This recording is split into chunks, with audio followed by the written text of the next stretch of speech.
Recuerden que lo que buscamos de objetivos cuando hablamos de cáncer cervicuterino pues es revisar epidemiología, factores de riesgo, clínica, diagnóstico, tratamiento, prevención y conclusiones. En cuanto a epidemiología, pues tienen que saber que a pesar de la evidencia de la vacunación y del Papa Nicolau, que hemos hablado en otras ocasiones y que han visto en clases de ginecología, sigue siendo la segunda causa de muerte en mujeres jóvenes en México y como ven, tanto la incidencia como la mortalidad es, ocupa el segundo lugar en países en Latinoamérica y en países de medianos y bajos ingresos. ¿Eso qué quiere decir? Que todavía esas medidas de prevención no han tenido la penetrancia o la vacuna como nos gustaría. Sin embargo, como pueden ver, hay una gran diferencia. O sea, es un tumor en el que si se hacen intervenciones, pues tenemos una muy baja mortalidad. Entonces, forma parte de esas estrategias de tamizaje en las que tanto estamos insistiendo. En cuanto a números, en cáncer cervicuterino debemos de olvidar que es la séptima en el mundo, la cuarta en mujeres, y sin embargo en México es el quinto lugar, o sea, es un tumor frecuente. Como les decía, el 85% está concentrado en países en vías de desarrollo. En México es la segunda causa en mujeres jóvenes y los estados que tienen una mayor incidencia por densidad por 100.000 habitantes es Coahuila, Sonora y León.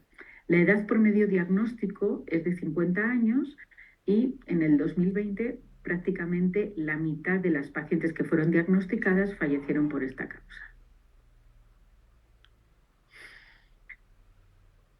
De todo esto es prácticamente lo mismo, pero ¿cuál es el impacto que tiene la vacuna del VPH en el cáncer cervicuterino? Puede llegar a disminuir el 70% de los casos. Más o menos está asociado a ese VPH en un 99% de los casos y 8 de cada 10 personas que son VPH positivas son sexualmente activas. Entonces, digamos que en cuanto a nuestros comportamientos, es el ser portadores de VPH hace que haya una mayor incidencia. ¿Cuáles son otros factores de riesgo que ya son muy conocidos? Bueno, pues ser sexualmente activo con varias parejas, tabaquismo, infecciones de transmisión sexual, relaciones sexuales sin protección, la multiparidad, deficiencias nutricionales de vitamina B y folatos, uso de hormonas, no haberse hecho el Papa Nicolau antes, el uso de dietilestilbestrol en descendientes, es decir, cuando se usa de forma tópica, se ha visto que los descendientes, no sabemos si esto es una pregunta del ENAM o es serendipia, pero así se ha encontrado, y sabemos que los serotipos más frecuentemente asociados, 16, 18, yo siempre pongo que los benignos es el 6 y el 11, pero todos estos que hablan de vacunas de hasta 9 subtipos de VPH se asocian en un 60% de los casos de una neoplasia intrauterina. El VIH también tiene un riesgo de un 40% de desarrollar cáncer cervicuterino. No hay estudios respecto al virus de Steinbach. En cuanto a cuál es la fisiopatología del cáncer cervicuterino, o sea, de qué partimos y cómo llegamos a tener un cáncer, en muchos casos les hemos hablado de esta historia natural de la enfermedad, en la cual tenemos un epitelio de transición. En el cuello uterino pasamos del epitelio de la vagina, que es epidermoide, al adenocarcinoma o al epitelio glandular del endometrio, y ese epitelio de transición que se somete a diferentes reparaciones, ¿de acuerdo? Lo que encontramos es que va empezando y tanto con todos estos factores exógenos como la infección por VPH, va produciendo esa inserción algunas mutaciones que se pueden ver como neoplasias intrautelinas intraepiteliales de primer grado, cuando es un tercio, nivel 2 cuando es 2 tercios, nivel 3 más de 2 tercios, y cuando es cáncer rompen la membrana basal.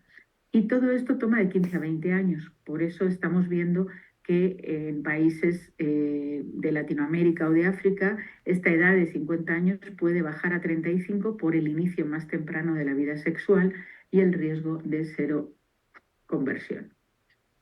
Este es el mecanismo por el que el VPH en una célula normal hace una infección, entra dentro como buen virus dentro del núcleo, se inserta y hay algunos serotipos en los cuales se produce una sanación, o sea, la célula se muere y se recupera una normal, pero ante diferentes factores externos como ambientales, la inmunidad, la reparación continua con diferentes exposiciones, puede hacer que estas células vuelvan y progresen desarrollando o favoreciendo que esta reparación anómala progrese.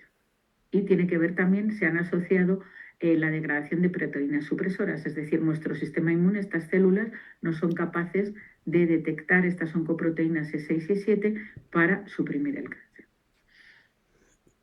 El subtipo más frecuente, recuerden que es epidermoide en el 70% de los casos, adenocarcinoma 20, adenoscamosos.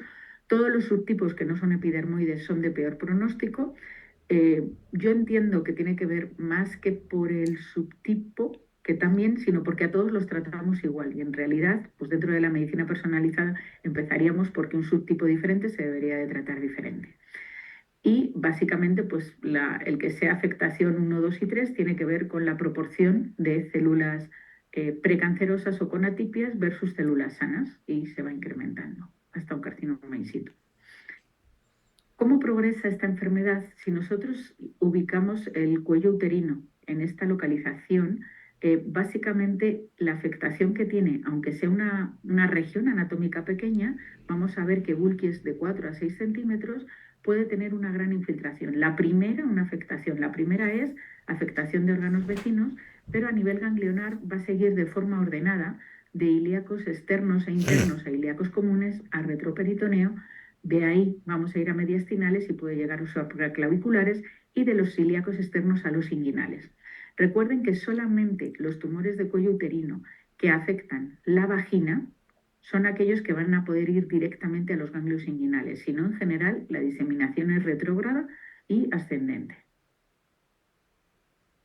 ¿Cuáles son los síntomas que tienen estas pacientes? Pues básicamente, y eso lo dificulta porque son pacientes que todavía están en una edad de menstruación, a diferencia del cáncer de endometrio que veremos la próxima semana, pues son sangrados intermenstruales, coitalgia es uno de los más frecuentes, flujos que se pueden confundir con infecciones, de hecho es una de las principales causas del retraso en el diagnóstico.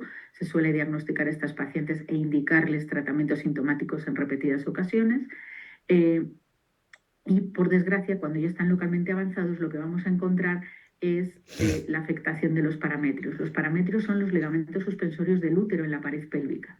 Entonces, cuando nosotros exploramos a las pacientes, y vais a ver que la estadificación es fundamentalmente clínica, vamos a empezar por explorar a través de la vagina el tamaño de la lesión y si afecta de forma regional a estos lugares. ¿Qué va a pasar cuando tenemos un tumor localmente avanzado?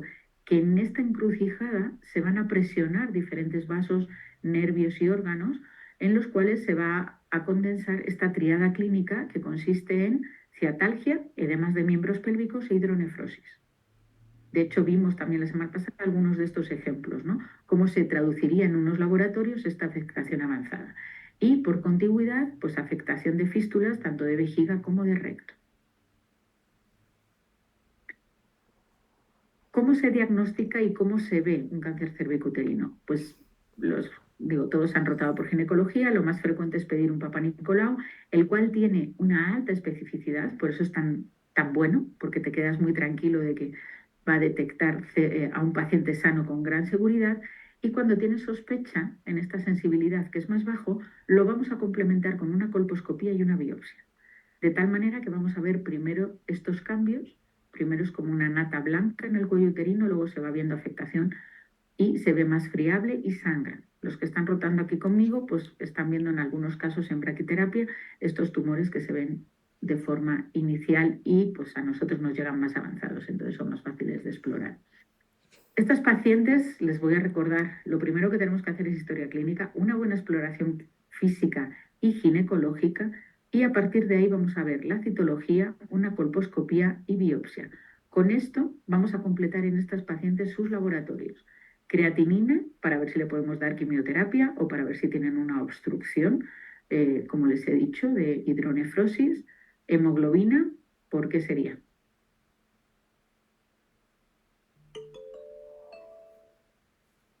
Para buscar anemia de enfermedad crónica.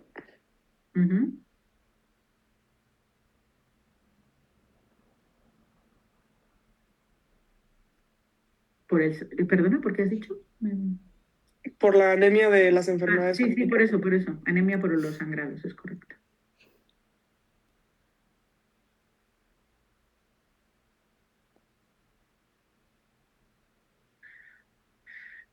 Entonces, vamos a ver con estos laboratorios y estos pacientes, muchas de nuestras pacientes llegan con sangrados y lo que hacemos es radioterapia hemostática y luego ya tratamos de forma radical. Vamos a estudiar regionalmente por qué pedimos una radiografía de tórax y no un TAC de tórax.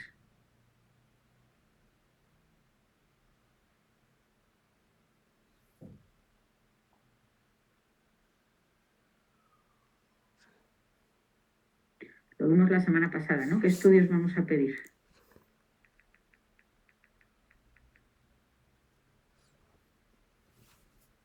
Cuando nosotros pedíamos tomografías es para estudiar regionalmente a los pacientes, como la probabilidad, habíamos hablado de, como la probabilidad de que estos tumores hagan metástasis pulmonares es muy baja, pues no necesitamos un estudio con tanto rendimiento.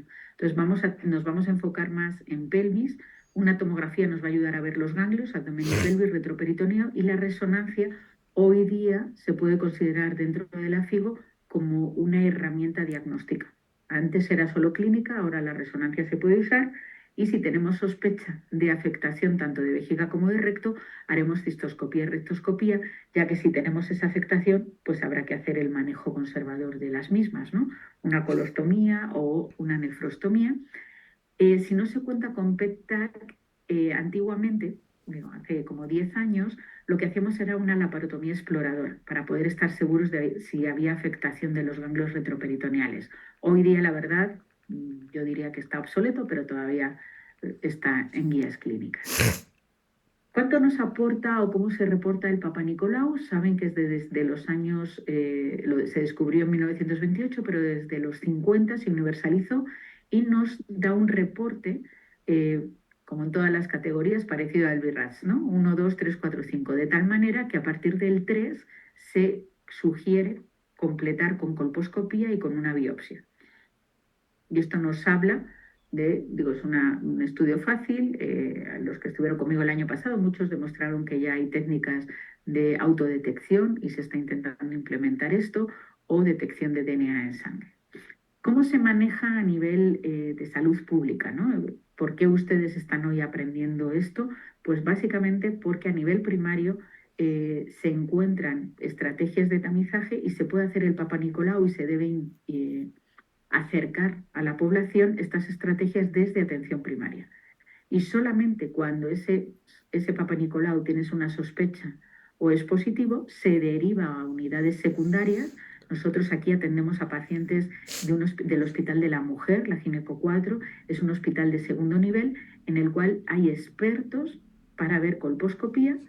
Esos son ginecólogos expertos en colposcopía. De ahí, si es positivo, se pasa a oncología quirúrgica, que puede haber a nivel secundario oncología quirúrgica y en algunos casos hay quimioterapia, pero es muy raro que haya radioterapia a nivel secundario. Entonces vamos a encontrar un manejo integral de una paciente ya diagnosticada.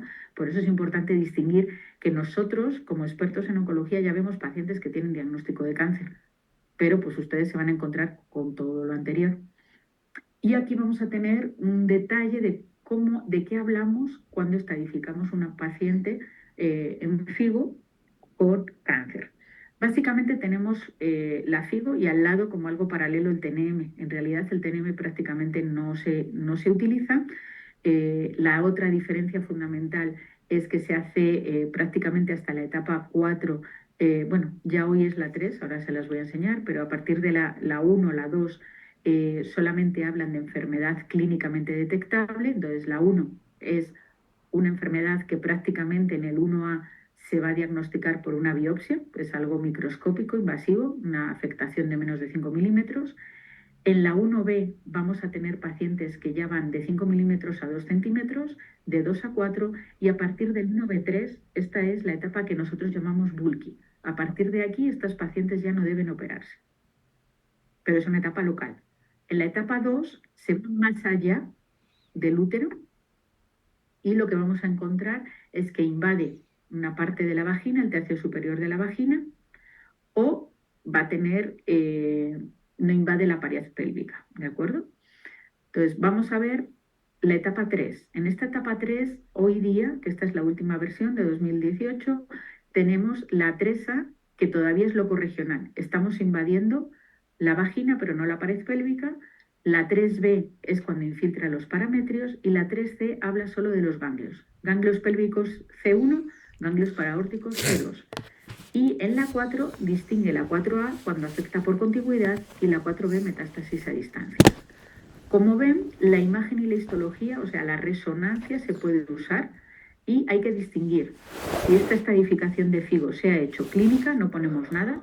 Si se ha hecho con resonancia, ponemos una R y si la paciente está operada, ponemos una P. En lugar de antes, como en el TNM, se pone después. Y te dice, como siempre, que debemos de favorecer al paciente y cuando tenemos dudas se debe de estadificar como la etapa más inferior. ¿Dudas hasta aquí? Muy bien. Básicamente este es el abordaje, ¿no? Vamos a ir detallando un poquito cuál es de cada uno de ellos, pero tenemos paciente con manejo conservador, aquellos que es microscópico. Podemos hacer una cirugía conservadora de conización, una histerectomía extrafracial o una traquelectomía en aquellos pacientes que todavía quieren tener hijos. Se puede hacer ya a partir del 1A2 a 1B una histerectomía radical modificada de linfadenectomía o manejo radical con quimioterapia, radioterapia y braquiterapia. Y ya en etapas más avanzadas, inmunoterapia, aunque ya hoy estamos incluyendo la inmunoterapia, eso es prácticamente un par de años para acá. ¿De acuerdo?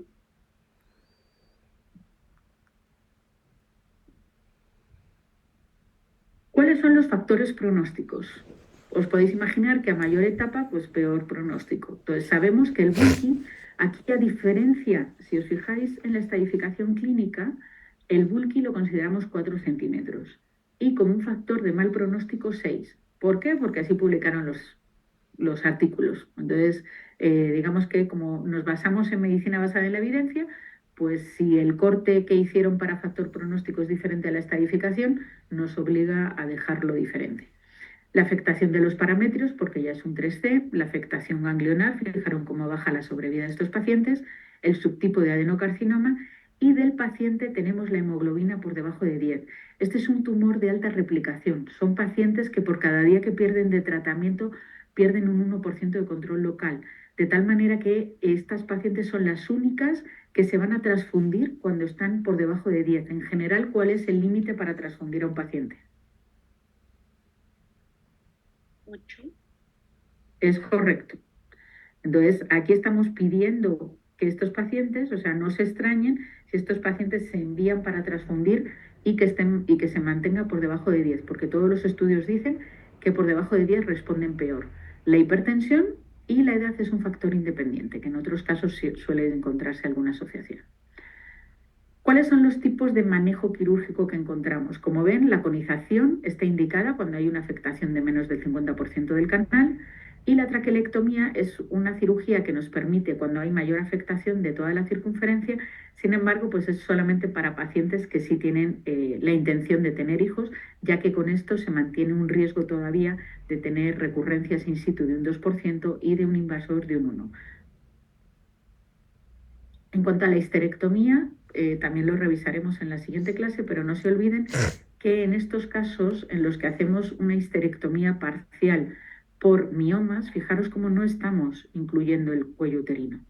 Es por eso que estas pacientes que se someten a histerectomía, si no tenemos claro cuál es, debemos de seguir haciendo Papá Nicolau. Cuando hacemos una total, debemos de tener en cuenta que en el reporte de patología o lo dice o te da el ginecólogo un reporte y te dice que es total, o en patología debemos de revisar que incluya el cuello uterino. Y una histerectomía radical, que es la que debemos hacer en estas pacientes, pues debemos incluir todos los anejos, una linfadenectomía y un lavado peritoneal. ¿Cuáles son los tratamientos que estamos viendo hoy día de estos pacientes y cuál ha sido el impacto, ¿no? Estas pacientes que tienen tumores localmente avanzados, ya hemos hablado de la etapa temprana, en los avanzados lo que vimos es en los 90 prácticamente se desarrollaron todos los estudios con un metaanálisis en el que se confirmó que hasta la fecha nosotros no dábamos tratamientos de quimioterapia y radioterapia. Ahora que rotáis, pues veis que muchos pacientes reciben tratamientos combinados, pero en general no se daban porque eran muy tóxicos. ¿Y qué pasaba? Que estas pacientes, aunque las tratáramos solo con radioterapia externa y braquiterapia, la probabilidad de vivir a 5 años era de un 40%. Fue revolucionario, imagínense, digo, están escuchando a muchos oncólogos que por 2 semanas han tenido un estudio maravilloso. Imagínense lo que es duplicar la sobrevida de un paciente. Este resultado fue revolucionario. Entonces, los pacientes con tumores localmente avanzados que reciben el tratamiento en tiempo y forma tienen una probabilidad de sobrevivir de un 70%. Cualquier cosa que no sea este ideal baja un 40%. Si no se dan braquiterapia, si no reciben el tratamiento en tiempo y forma, si no se las transfunde, todos esos factores tienen mucho impacto, no poquito. O sea, pueden disminuir a la mitad otra vez. ¿Cuál es el esquema cuando hablamos de radioterapia externa, quimioterapia y braquiterapia? Intenté ponerlo aquí a ver si esto les ayuda un poquito. Radioterapia externa son pacientes que les vamos a dar el tratamiento en un acelerador, vienen de forma ambulatoria y en general van a venir 5 días a la semana. Entonces van a completar 25 sesiones y después le vamos a dar braquiterapia y tienen que completarlo idealmente en 42 días. Les damos un tiempo de hasta 56, 10 días más por toxicidad, pero por cada día que pasa pierden un 1%. Si la hemoglobina no está por encima de 10, igual. Y si el tratamiento que damos de radioterapia en la fórmula, esto es una fórmula que aplicamos, de radioterapia externa y braquiterapia, que son diferentes dosis, el equivalente de estas dos suma por encima de 80, todos estos factores impactan en que este paciente tenga ese 70% de control. Y lo que hacemos es que un día a la semana les damos quimioterapia. Este es el esquema. Hay diferentes fraccionamientos de radioterapia externa, pero en general todos son de 25. Vais a ver que hoy día en mama y en próstata estamos usando ya hipofraccionamientos, pero todavía en cáncer cervicuterino hay muy poquitos estudios, porque quienes más publican pues son en países desarrollados y en países desarrollados no tienen cáncer cervicuterino. Hay algún par de estudios que ya hay publicados de la India y de Taiwán con 20 sesiones, pero tampoco son hipofraccionamientos extremos. Y en braquiterapia el paciente recibe más dosis por fracción, aquí estaría recibiendo 2 grays, aquí 7 grays por 3 fracciones, 21, o hay esquemas de 2 y de 4. La idea es que se aplican unas fórmulas que no tenéis que saber, no es una suma logarítmica, aritmética, tiene que quedar por encima de 80. No les voy a detallar mucho, pero quiero que entiendan que ese metaanálisis que duplicó la sobrevida pues está basado en 4 estudios fundamentales en los que se comparó fundamentalmente radioterapia y braquiterapia con o sin quimioterapia, con impacto en sobrevida global, libre de enfermedad y metástasis. Aquí intentaron comparar diferentes quimioterapias basadas en cisplatinos o en hidroxiurea o 5-FU y el esquema que ganó fue cisplatino. Básicamente eso es lo que tienen que saber de esta diapositiva. Y aquí poner una pequeña imagen de qué significa radioterapia externa, qué estamos tratando con radioterapia externa. En una paciente estándar que no tiene sospecha de ganglios, le vamos a tratar solo la pelvis. Es un impacto locorregional de la radioterapia, el tumor primario y hasta la ilíaca común. Y en tumores con sospecha de ganglios pélvicos vamos a incluir el retroperitoneo. Esto básicamente, pues como pueden ver, son casi 40 centímetros. Cuando a la paciente le damos braquiterapia, solamente vamos a tratar el tumor. Esto es una sonda intrauterina. Son 4 versus 40. ¿De acuerdo? Estas son las diferencias del tratamiento. En cuanto a la braquiterapia, encontramos básicamente la braquiterapia, la radioterapia externa, lo vimos en las clases previas, es un acelerador lineal que emite radiación de fotones. La braquiterapia es la radioterapia de toda la vida de Madame Curie. Es un elemento radioactivo que puede ser el cesio, que está aquí guardado, o puede ser el iridio o un cobalto que están en estas máquinas guardadas. Y lo que pasa, básicamente la proporción de tamaño es esta para este equipo. ¿Qué le pasa al cesio? Que es de baja tasa, o sea, es de lenta aplicación. En braquiterapia, el tiempo que está la fuente radioactiva en contacto con el paciente es la dosis.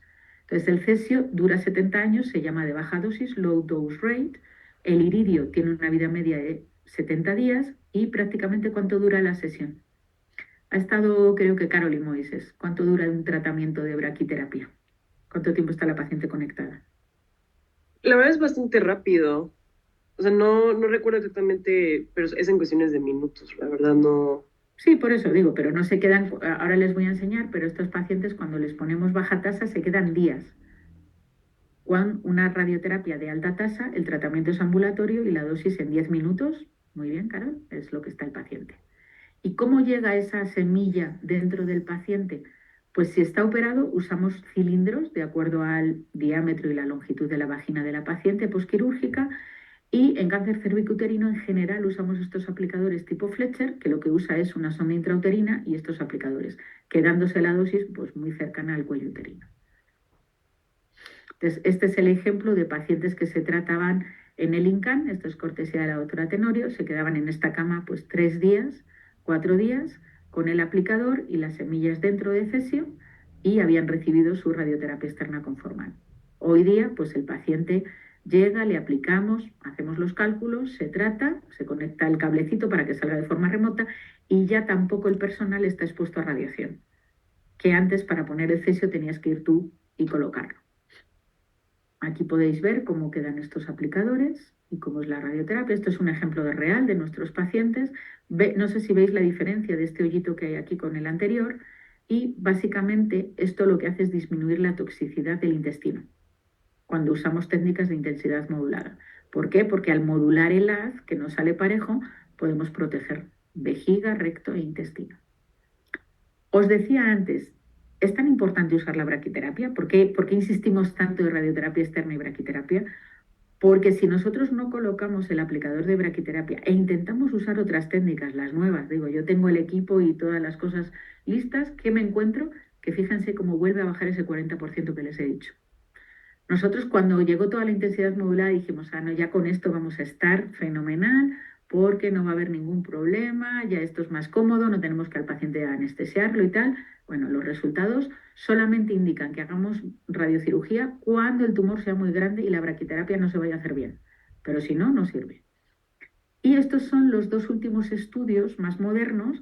No habíamos tenido nada desde el 2000 hasta el 2020, después de la pandemia 2022-23, que se publican dos estudios. Uno que se llama Interlace, en el cual uno de los problemas que teníamos eran las listas de espera, ¿no? Que un paciente pudiera entrar a radioterapia en tiempo y forma. Entonces lo que hicieron fue hacer un estudio randomizado dando quimioterapia de inducción y luego quimioterapia, radioterapia y braquiterapia. Entonces este estudio Interlace nos dice que si damos carbotaxol 2 ciclos y luego en la semana 7 empezamos quimiorradioterapia, hay una mejoría. De tal manera que ese abordaje que se hacía por necesidad, pues está demostrando un beneficio para los pacientes, sobre todo en pacientes con tumores muy avanzados. O sea, tú puedes ser candidato a este tratamiento, pero sobre todo si tienes ganglios o una gran carga tumoral, hay mayor beneficio. Digo, no les voy a dar todo el detalle. Y el otro es el Keynote. El Keynote, la famosa inmunoterapia. En este estudio, este mismo grupo de pacientes se les dio quimioterapia, radioterapia y braquiterapia con o sin inmuno y lo que nos encontramos es que en estas pacientes también hubo un beneficio para utilizando inmunoterapia de forma concomitante. ¿Cuáles van a ser los efectos crónicos de los pacientes durante el tratamiento? Como les digo, es muy importante cuidar los efectos agudos para cuidar estos 56 días.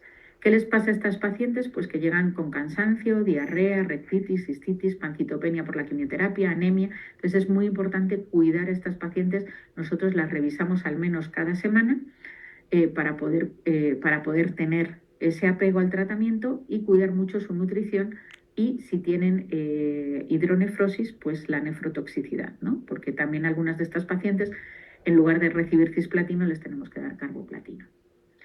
En cuanto a detección oportuna, pues como han visto, tenemos todos los programas, ya se está volviendo a vacunar otra vez después de la pandemia aquí en México, ya están intentando incluir a los hombres, creo que este año ya los van a poner a los chicos, y recuerden por favor que la prevención primaria, la vacuna, y en cuanto se empiece la vida sexual, la secundaria es aquellos que se ha hecho un tratamiento y tenemos que seguir con ellas, y terciaria aquellas mujeres que ya han sido sometidas a tratamiento. Entonces, en resumen, todavía el cáncer cervicuterino es un problema de salud en México y lo va a ser por bastantes años, o sea, porque íbamos un poquito bien, pero la pandemia no nos ayudó. Hay que recordar esta sensibilización de detección oportuna como les digo, para los que no tengan artículo, hay varios artículos hoy día hablando de programas de autodetección o de laboratorios de DNA que ya están muy avanzados, intentando buscar mayor sensibilidad de la población. Recordar que cuando ya estamos en localmente avanzado ya vamos a tener la triada clínica, que era...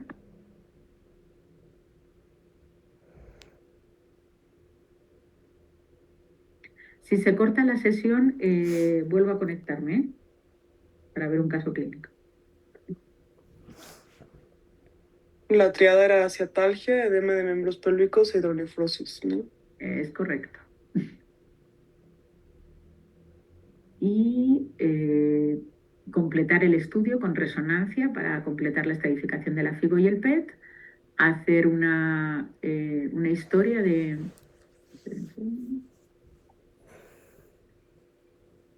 Papa Nicolau, biopsia y el tratamiento. ¿Dudas y preguntas hasta aquí?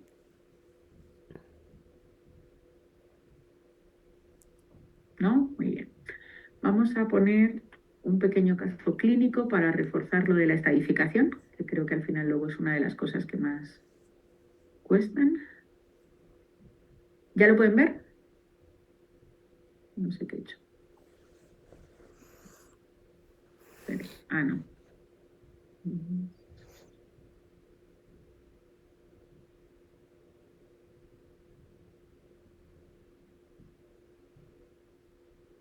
sé por qué me hace hacer esto.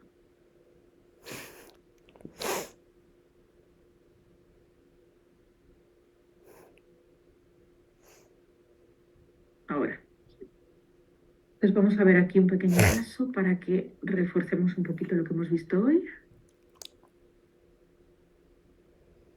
Listo. Empieza. ¿Alguien que quiera leerlo?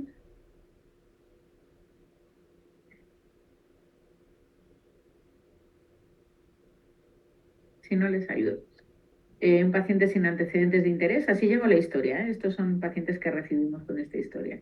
17 años, apendicectomía, alérgica a micacina, una menarca a los 15 años, inicio de vida sexual activa a los 20 años. Recuerden que no se pueden usar abreviaturas no permitidas en informes, ¿de acuerdo? Padecimiento de 2 años de evolución con descarga vaginal, biopsia el 7 de agosto, carcinoma epidermoide invasor, células grandes no queratinizante. Vayan anotando. La exploración física y tacto recto vaginal, tumor exofítico de fácil sangrado de 7 a 8 centímetros que infiltra el tabique recto vaginal, vesico vaginal en su tercio superior y ambos paramétrios. ¿Quién tiene ya lo de la FIGO abierto para ir viendo?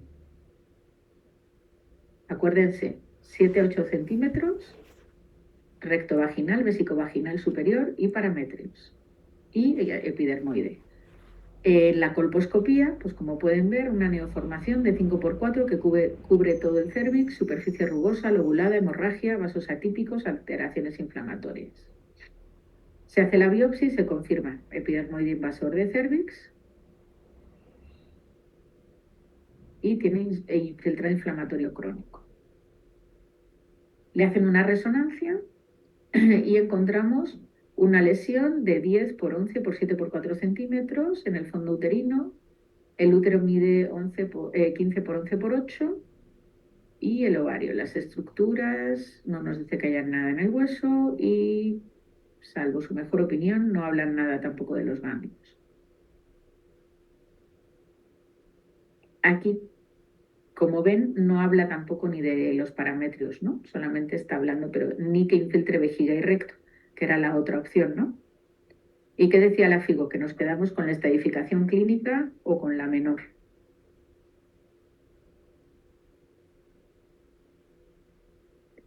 ¿Con la clínica? Habíamos quedado que con la menor, ¿no? Con la que le dé mayor, le favorezca. Entonces, como en esta no nos dice que tenga infiltración de vejiga y recto, pues podemos dejarlo, que eso va a ser negativo, ¿no?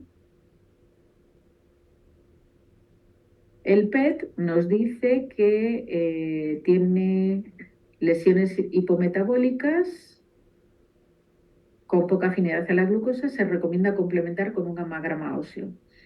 Y tiene un hipermetabolismo en el cuello uterino de origen inflamatorio con vigilancia estrecha y biopsia, pero otra vez Adenopatías dice que no se observa, ¿de acuerdo?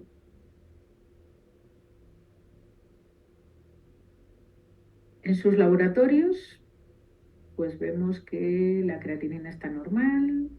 ¿Leucocitos cómo están?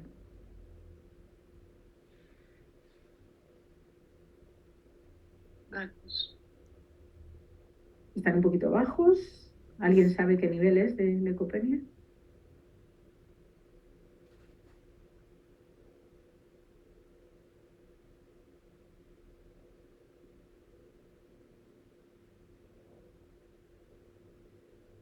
Es grado 1, trae anemia, pues vemos que no tiene anemia, ¿no?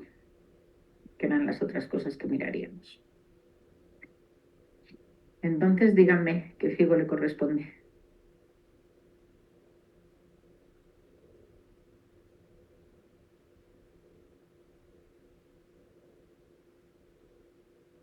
No sería 4A porque pues sí invade al recto.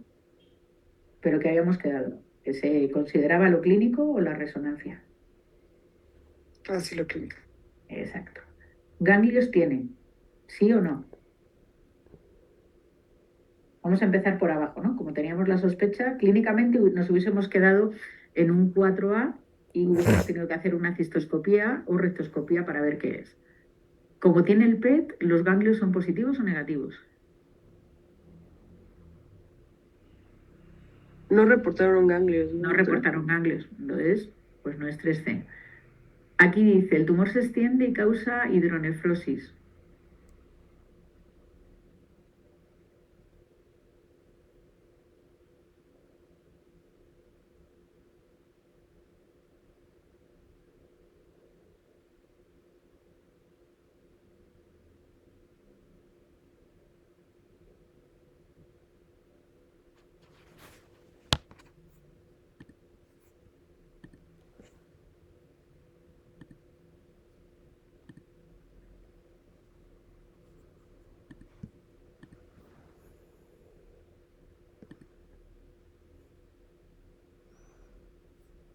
¿Qué les digo?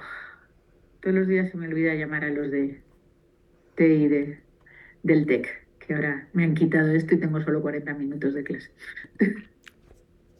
Pero bueno, entonces estábamos viendo que 3C no era, hablaba que se extendía la pared pélvica. ¿Qué les dije que era la pared pélvica? ¿Qué decía de los parámetros?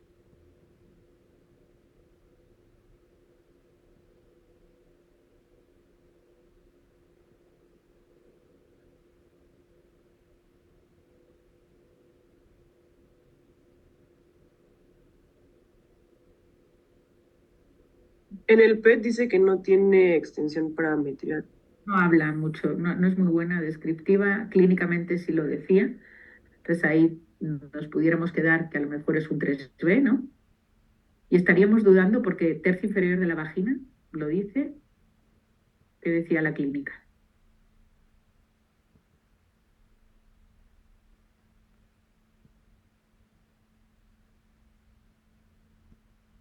Decía que el tercio superior. Ok. Entonces es 3A/B, porque estos dos no son excluyentes, pueden estar concomitantes, ¿no? Puedes tener las dos cosas.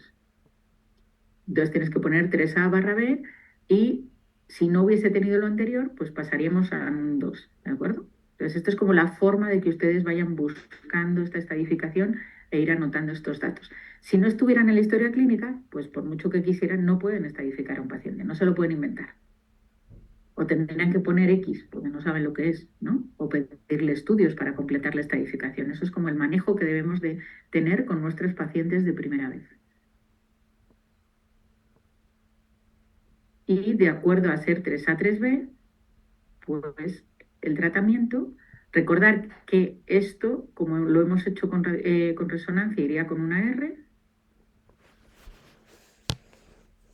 y ellos también lo dejaron como una 3B y nos lo mandaron para quimiorradio. Entonces, a este paciente le dimos quimioterapia, radioterapia y braquiterapia. Este es el ejemplo de ella, con técnica conformal. Así es como se ve el plan de braquiterapia y radioterapia externa. Y nada más. ¿Qué les pareció? Más fácil, difícil, digo, es una de las clases que ya vienen manejando, pero también les sirve para lo que van a estar viendo en sus rotaciones. Ah, mira, sí, sí está. Muy bien, pues si no tienen más cosas, les dejo ir a tomar su cafecito y nos vemos próxima semana. Que les vaya muy bien. Gracias. Hasta Gracias. luego. Gracias, doctora. Gracias, doctora.